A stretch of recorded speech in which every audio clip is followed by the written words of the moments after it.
अवधूत चिंतन श्री स्वामी समर्थ महाराज की जय. श्री गुरुदेव दत्त. आज सोमवार आहे. सोमवारची नित्यपूजा झाली आहे.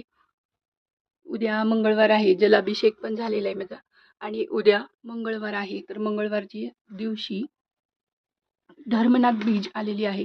या दिवशी आपण नवनाथ ग्रंथ पठण करावं. केंद्रामध्ये याचे पारायण आहे 1 दिवसाचे. याने आपले अनेक प्रश्न अडचणी मार्गी लागतात. गुरुमाऊलींनी पण तसेच सांगितलेले आहे. ज्यांना शक्य असेल त्यांनी ही सेवा जरूर करावी. केंद्रात करावी, घरी करावी. घरी जमत असेल तर घरी करावी, केंद्रात जमत असेल तर केंद्रामध्ये करावी. ज्यांना जवळपास केंद्र असेल त्यांनी केंद्रातच जाऊन शक्यतो करावी. आणि बऱ्याचशा गोष्टी, आर्थिक मदत, काही समस्या असेल त्या सुटण्यास मदत होते. मी दीपाली. माझे चॅनल लाईक करा, शेअर करा. व्हिडिओ आवडत असल्यास नक्कीच शेअर करा, सबस्क्राईब करा.